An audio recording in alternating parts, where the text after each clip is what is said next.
Bueno, Pablo, Sergio, bienvenidos. Ustedes han estado en la conferencia, están en nuestro país en el marco de la conferencia, la 10ª conferencia del FT, y bueno, son parte del grupo hermano del PTS. Como parte del aniversario del asesinato de Trotsky a 76 años, bueno, desde la editorial queremos comenzar una serie de entrevistas con todos ustedes, con los grupos del FT, y bueno, aprovechamos su presencia para esta reflexión. Trotsky tuvo su última morada como exilio en México antes de su asesinato. Queríamos preguntarte, en función también de que vos fuiste parte de la elaboración del prólogo de los escritos latinoamericanos, bueno, ¿cuáles son las reflexiones que desarrolla Trotsky en México para América Latina? Sí, mira, en primer lugar, Trotsky efectivamente vive en México. Su exilio, su último exilio, transcurre en México en un periodo muy importante de la política y de la historia mexicana, particularmente el periodo marcado por el ascenso del gobierno de Lázaro Cárdenas. En ese contexto es que Trotsky va a desarrollar su estudio de México y de la realidad latinoamericana, centrándose mucho realmente en ese país, centrándose mucho en México, y en particular va a analizar el gobierno cardenista y va a acuñar una definición que es muy trascendente, muy importante, y que que es parte efectivamente de lo que publicó, de escritos latinoamericanos publicado por el CEIP, que es la definición de bonapartismo sui generis o bonapartismo de tipo especial, ¿no? Con la cual Trotsky trata de dar cuenta de un gobierno de tipo nacionalista burgués, como era el gobierno de Cárdenas, que se apoya en el movimiento de masas, en el movimiento obrero y de masas, que realiza concesiones al mismo, con la intención de establecer, por una parte, establecer un marco, digamos, de mayor maniobra respecto a las empresas imperialistas y respecto al imperialismo norteamericano en ese momento, en ese periodo.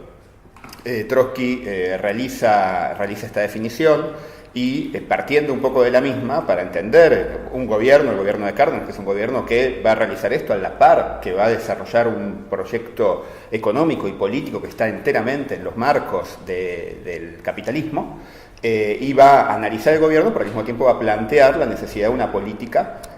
independiente por parte de la clase obrera y de los revolucionarios, ¿no? De las organizaciones revolucionarias. Esa es una primera gran aportación que tiene mucha trascendencia y que tuvo mucha trascendencia durante el siglo XX y lo que va del siglo XXI, porque permite entender, es una guía para entender la dinámica de nuestro continente y en particular de determinados gobiernos que se desarrollaron, los llamados gobiernos postneoliberales, en particular en Sudamérica. Esa es una primera cuestión a destacar. La otra cuestión a destacar es el análisis que va a realizar Trotsky de los sindicatos en América Latina y en particular del proceso de estatización de los mismos, ¿no? Y de cooptación por parte del Estado. Esto también es muy importante, no solamente por la historia mexicana, sino también, como sabemos, porque procesos similares al que se dio en México con la estatización de los sindicatos, se dieron también en otros países de América Latina, como es en el caso de Argentina y el peronismo. Entonces, también tiene gran trascendencia porque, además de analizar la situación de los sindicatos, Trotsky va a plantear la necesidad de pelear al interior de los mismos para recuperarlos como organizaciones para la lucha, ¿no? Una cuestión que también tiene enorme importancia y trascendencia hoy, cuando se trata justamente de recuperar las organizaciones sindicales para que sirvan para enfrentar el ataque de la burguesía en los distintos países donde estamos, digamos, ¿no? Donde actuamos los revolucionarios. Esto, de alguna forma, estas son algunas de las dos cuestiones que yo te podría destacar y que están expresadas y que están desarrolladas también en el libro Escritos Latinoamericanos. ¿Qué nos podés comentar acerca de la actualidad de las ideas de Trotsky como parte de las peleas actuales en relación a la nueva situación que se abrió en el último tiempo y en relación a las masas? Hay una nueva generación de jóvenes, de trabajadores, de mujeres, de pueblos que están manifestando el rechazo a las reformas estructurales y que son la base, el auditorio para una nueva generación de socialistas y revolucionarios en México. En 2012 hubo un enorme movimiento juvenil que se llamó Yo Soy 132, que criticó la antidemocracia del gobierno del PRI. El magisterio mexicano desde el 2012 ha encabezado protestas que ya son históricas por la democratización del sindicato, para echar abajo la burocracia sindical, para echar abajo la reforma educativa, y actualmente estamos viendo 4 estados en paro indefinido de labores que recientemente fueron reprimidos en Nochistlán, que están planteando la posibilidad de que caiga la reforma educativa. En México la clase obrera en el último año ha cambiado muchísimo subjetivamente. En Ciudad Juárez, en una ciudad con 250,000 trabajadores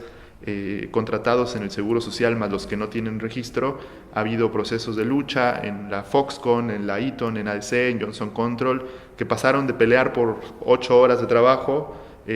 a pelear por sindicatos independientes, ¿no? Entonces, yo creo que en un país como México el pensamiento de León Trotsky es muy importante para una nueva generación de jóvenes, de trabajadores, de mujeres que han decidido enfrentar la política del gobierno del PRI.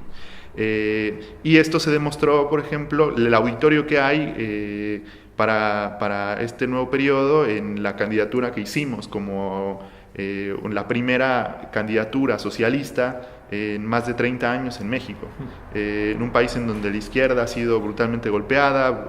o se liquidó en el Partido de la Revolución Democrática, que después fueron los responsables de la masacre de Iguala en Ayotzinapa. Nosotros creemos que Trotsky, por lo tanto, para nosotros es una base de granito para poder construir un partido en México que pueda tener influencia en la juventud, en los trabajadores, en las mujeres y en los pueblos originarios de México, ¿no?